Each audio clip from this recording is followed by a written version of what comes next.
जीवन में एक बार ऐसा दौर आया जब मैं बैंकरप्ट हो गया।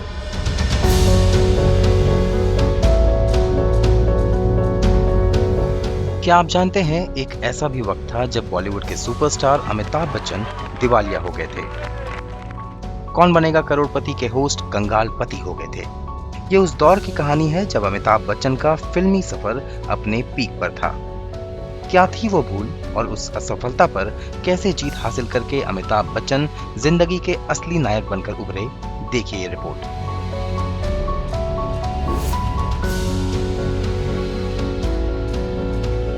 अपने फिल्म करियर के बीच अमिताभ बच्चन ने साल 1996 में एक कंपनी बनाई जिसका नाम था अमिताभ बच्चन कॉर्पोरेशन लिमिटेड यानी कि ABCL। इस कंपनी के साथ अमिताभ बच्चन पहली बार बिजनेस में उतरे थे। ये कंपनी फिल्म प्रोडक्शन, डिस्ट्रीब्यूशन और इवेंट मैनेजमेंट का काम करती थी। अमिताभ बच्चन को इस कंपनी से काफी उम्मीदें थी। उनका सपना साल 2000 तक इस कंपनी के रेवेन्यू को 1000 करोड़ रुपए तक पहुंचाना था।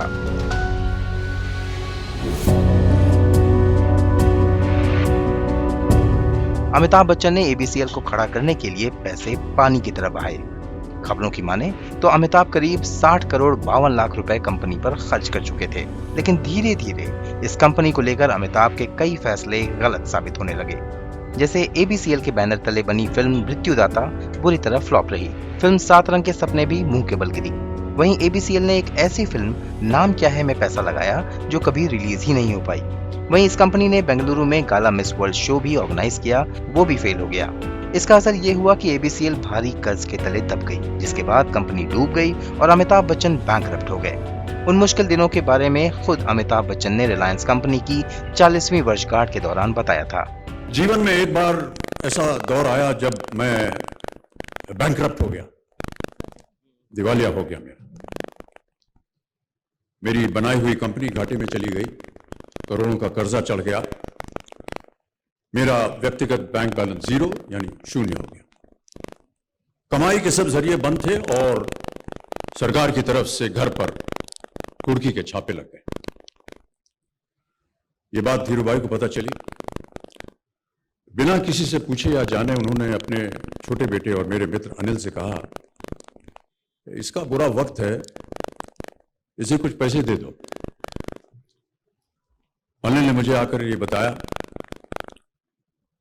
देवेंद्र सज्जनों, जितना वो देना चाह रहे थे उससे मेरी सारी दुविधा और परेशानियां खत्म हो जाती।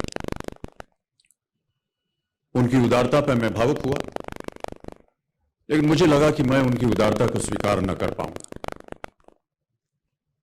ईश्वर की कृपा रही और कुछ संकट के दिनों के बाद समा बदला, काम मिलना शुरू हुआ और धीरे धीरे मैं अपने सारे कर्जे उतार पाया। अमिताभ बच्चन के लिए दौर बहुत बुरा था।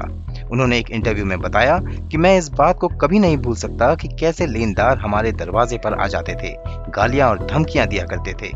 इससे भी बुरा तो वो था जब कुछ लोग हमारे घर प्रतीक्षा की कुर्की करने आ पहुंचे थे।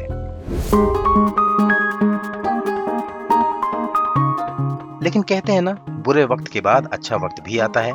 बताते हैं कि अमिताभ बच्चन ने इस परेशानी से उभरने के लिए कई प्रोड्यूसर और डायरेक्टर से काम मांगा, जिसके बाद उन्हें एक के बाद एक काम मिलने लगा। साल 2000 में फिल्म मोहब्बतें और कौन बनेगा करोड़पति में टेलीविजन डेब्यू से उनकी जोरदार री एंट्री हुई।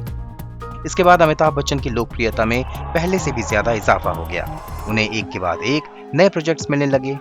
कभी खुशी कभी गम, बागबान, खाकी, लक्ष्य, वीर ज़ारा, बंटी और बबली, चीनी कम, भूतनाथ जैसी फिल्में ब्लॉकबस्टर साबित हुईं। उनकी मेहनत रंग लाई और धीरे धीरे करके उन्होंने सभी कर्जदारों की एक एक पाई चुका दी। इसके बाद फिर अमिताभ ने वापस मुड़कर दोबारा नहीं देखा। वीडियो पसंद आया तो हमें लाइक, कमेंट, शेयर और सब्सक्राइब जरूर करें।